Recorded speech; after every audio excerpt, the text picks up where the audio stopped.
I'll be performing an excerpt from a novel called Silence by a Japanese author named Shusaku Endo. And he is a Catholic in Japanese, meaning he deals a lot with the East and the West, the conflict between the East and the West culturally and religiously in his writings. And this is an excerpt from his novel, Silence. So I hope you love it as much as I do. All right, pray. But those Christians are partaking of a suffering that you cannot even understand. From yesterday, in the future, and now at this very moment. Why must they suffer like this? And while this goes on, you do nothing for them. And God, he does nothing either. The priest shook his head wildly, putting both fingers into his ear. But the voice of Ferreira and the groaning of the Christians broke in mercilessly. Stop, stop. Lord, it is now that you must break the silence. You must not remain silent. Prove that you are justice, that you are goodness, that you are love. You must say something to show the world that you are the august one. A great shadow passed over his soul, like the wings of the bird, flying over a mast of a ship. And the wings of the bird now brought to his mind the various ways the Christians had died. At that time, too, God had been silent. When the misty rain floated over the sea, he was silent. When the one-eyed man was killed beneath the blazing sun, he had said nothing. But at that time, the priest had been able to stand it. Or rather than stand it, he had been able to thrust the terrible doubt from the threshold of his mind. But now, it was different. Why is God continually silent when the groaning voices go on? Now they're in that courtyard. 3 unfortunate Christians are hanging.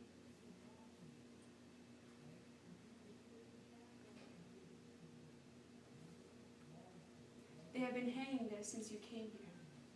The old man was telling no lie.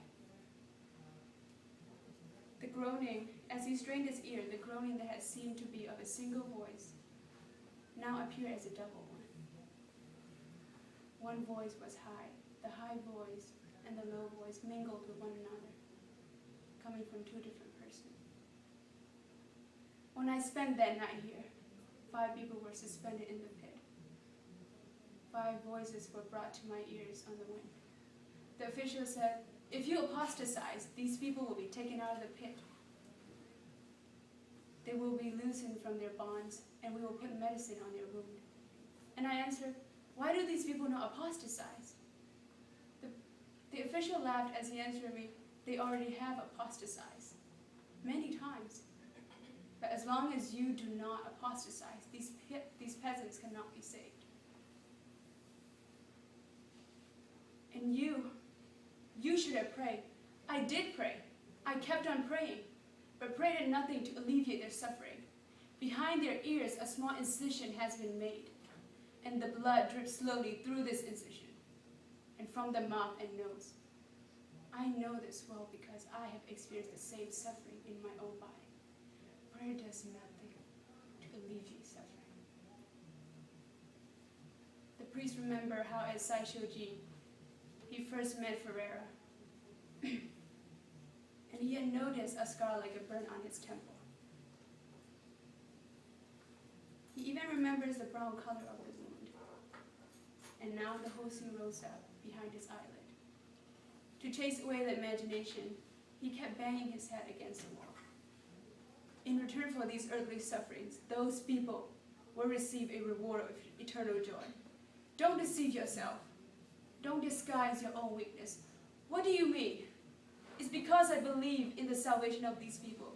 You make yourself more important than them. You are preoccupied by your own salvation. If you say you apostatize, these people will be taken out of the pit. They will be saved from their suffering. But you refuse to do so. It's because you dread to betray the church.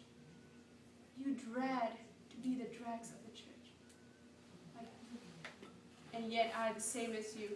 On that cold black night, I too was as you are now. And yet this is your way of acting love?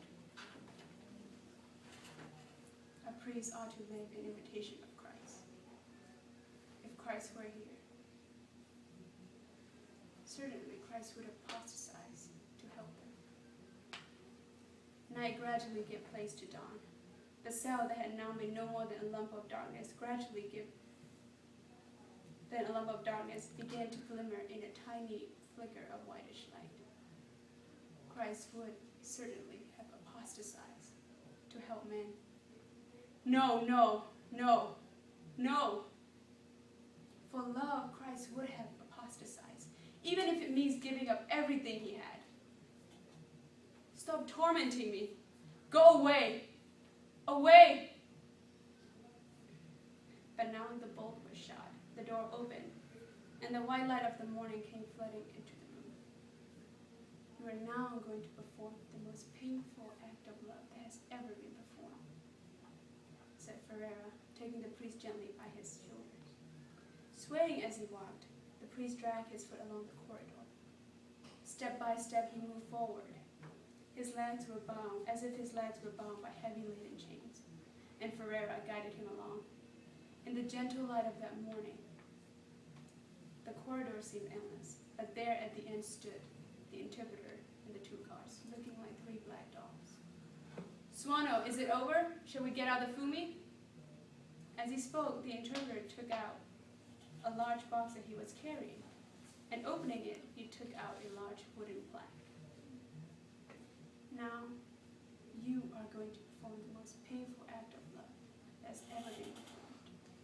Your brethren at the church will judge us as they have judged me. But there's something more important than the church. Something more important than missionary work, what you're now about to do. The fumi is now at his feet. A simple copper medal is fixed onto a gray plank of dirty wood, on which the grain runs like little waves. Before him is the ugly face of Christ, crown and thorn, and the thin outstretched arms. Eyes dim and confused, the priest silently looks down at the face which he now meets for the first time since coming to this country. Ah, courage. Lord, since long, long ago, innumerable times I have thought of your face. Ever since coming to this country have I done so tens of times. When I was hiding in the mountains of Tamagi, when I crossed over in the little ship, when I wandered through the mountains, when I lay in prison at night, every time I pray, I thought of your face. When I was alone at night, I see your face imparting a blessing. When I was captured, your face as you carry your cross gave me life. This face is deeply engraved in my soul. And now with this foot, I'm going to trample on it. The first ray of dawn appeared. The light shines on his long neck, stretched out like a chicken, and upon his bony shoulder. The priest grasped the fumi with both hands close to his eyes. He would like to press his own face, that face that has been that has been trampled on by so many feet. With saddened glance, he stares intently at the man in the center of the fumi. The man, worn down and hollow with constant trembling. A tear is about to fall from his eyes. Ah, the pain. It is only formalities. What do formalities matter? The interpreter urges him on excitingly. Just go through the external form of trembling. The priest raises his foot. In it he feels a dull and heavy pain. This is no mere formality. He will now trample on what he has considered the most beautiful thing in his life, on what he has believed most pure, on what is filled with the ideals and dreams of man. How his foot aches.